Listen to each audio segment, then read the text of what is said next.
લોકસભાની ચૂંટણીના બ્યુંગોલ ફૂંકાયા. અમરેલી 2024 લોકસભા ચૂંટણીના મધ્યસ્થ કાર્યાલયનું ઉદ્ઘાટન કરાયું. ફરી એકવાર મોદી સરકારના બેનર સાથે 2024 લોકસભાની ચૂંટણીનું મધ્યસ્થ કાર્યાલય અમરેલી ભીડભંજન મહાદેવ મંદિર સામે આજથી શરૂઆત કરાયું છે. રાજ્યના નાયબ મુખ્ય દંડક કૌશિકભાઈ વેકરિયા, ઇફકોના ચેરમેન દિલીપભાઈ સંઘાણી, ધારાસભ્ય મહેશ કસવાલા, ધારીના ધારાસભ્ય જેવી કાકડિયા, લાઠી બાબરાના ધારાસભ્ય જનકભાઈ તળાવિયા, રાજુલાના ધારાસભ્ય હીરાભાઈ સોલંકી, મહુવાના ધારાસભ્ય શિવાભાઈ તેમજ જિલ્લા પંચાયતના પ્રમુખ ભરતભાઈ સુતરિયા સહિતના રાજનેતાઓ દ્વારા દીપ પ્રાગટ્ય કરી કાર્યક્રમનું ઉદ્ઘાટન કરવામાં આવ્યું હતું. અયોધ્યા મંદિરની પ્રાણ પ્રતિષ્ઠા મહોત્સવ પૂર્ણ થતાં જ અમરેલી જિલ્લા ભાજપે હવે લોકસભા ચૂંટણી માટેની તૈયારીઓ શરૂ કરી છે. હજુ તો ભાજપ દ્વારા ઉમેદવાર જાહેર કરવામાં આવ્યો નથી. તે પહેલા જ ભારતીય જનતા પાર્ટી દ્વારા લોકસભા ચૂંટણી 2024નું મધ્યસ્થ કાર્યાલય તમામ જિલ્લાઓમાં ખુલ્લું મૂકવામાં આવ્યું છે. ત્યારે અમરેલી ભીડભંજન મહાદેવ મંદિર સામે જ અમરેલી જિલ્લાના 5 ધારાસભ્ય સહિત ઇફકોના ચેરમેન દિલીપભાઈ સંઘાણી, સાંસદ નારાયણભાઈ કાછડિયા દ્વારા 2024 લોકસભાની ચૂંટણીનું મધ્યસ્થ કાર્યાલયનું શુભ મુહૂર્તમાં ઉદ્ઘાટન કરાયું હતું. આ પ્રસંગે વર્ચ્યુઅલ મુખ્યમંત્રી ભૂપેન્દ્ર પટેલ, ગુજરાત ભાજપ અધ્યક્ષ CR પાટીલ તેમજ બીજેપી રાષ્ટ્રીય અધ્યક્ષ JP નડ્ડા જોડાયા હતા. તેમજ પૂર્વ મંત્રી અને અમરેલીના પ્રભારી હકુભા જાડેજાએ કહ્યું હતું કે ગુજરાતમાં આજે ભારતીય જનતા પાર્ટી દ્વારા 26 બેઠકના ચૂંટણી કાર્યાલયની શરૂઆતથી કરી છે.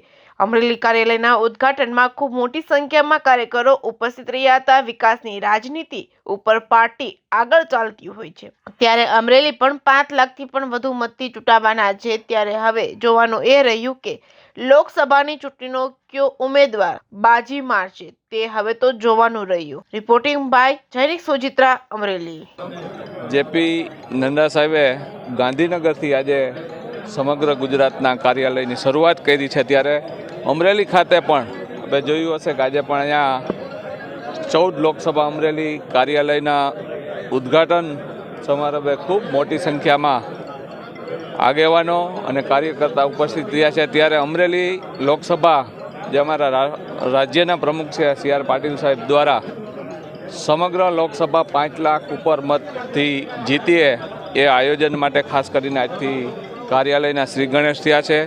અમરેલી તમામે તમામ ધારાસભ્ય પણ ભારતીય જનતા પાર્ટીના, જિલ્લા પંચાયત, તાલુકા પંચાયત, નગરપાલિકા ભારતીય જનતા પાર્ટી છે. અને વિકાસની રાજનીતિ ઉપર ભારતીય જનતા પાર્ટી જ્યારે આગળ આવતી હોય ત્યારે અમરેલી પણ 5 લાખથી વધારે મતથી અમે ચૂંટાવાના છે વિશ્વાસ સાથે આજથી અહીંયા શુભારંભ થયેલ છે. રૂપાલા સાહેબ બીમાર છે. રૂપાલા સાહેબ આવવાના હતા પણ બીમારને હિસાબે પોતે હાજર અહીંયા રહી શક્યા નથી. એનો સંદેશો કાલ સાંજે પાર્ટીને પણ આપ્યો હતો, અમને પણ આપ્યો હતો, અને બીમાર છે એટલા માટે રૂપાલા સાહેબ અહીંયા હાજર નથી. એક બાર ફિર સે મોદી સરકાર આ ધ્યેય સાથે ભારતીય જનતા પાર્ટીએ નરેન્દ્રભાઈ મોદીના નેતૃત્વમાં દેશની જનતાને અને દેશને સુરક્ષિત, સમૃદ્ધ, સલામત કરવા માટે જે વિવિધ ક્ષેત્રો દ્વારા, વિવિધ કાર્યક્રમો દ્વારા આર્થિક, સામાજિક અને ક્ષેત્રીય રીતે કામગીરી જે કરી છે એ કામગીરી લઈને કાર્યકર્તાઓ ઘર ઘર પહોંચે, એની વિગતો આપે અને લોક જાગૃતિ આવે એવા હેતુ સાથે ભારતીય જનતા પાર્ટીએ કામના આધારે લોકોમાં મોદી સાહેબ પ્રત્યેનો જે પ્રેમ છે એને મતદાન પેટીમાં સ્વૈચ્છિક અને ઉત્સાહપૂર્વક લઈ જવાય એના માટે કાર્યકર્તાઓ કામે લાગે. સમયસર ચૂંટણી આવે કે ના આવે, અમારે માટે કમળ એ જ અમારો ઉમેદવાર, એ ધ્યેય સાથે સૌ કાર્યકર્તાઓ કામે લાગે એવા ધ્યેય સાથે આ ગુજરાતમાં 26 બેઠક ઉપર કાર્યાલય રાષ્ટ્રીય અધ્યક્ષ નડ્ડાજીએ ઉદ્ઘાટન કરીને શરૂ કર્યા છે.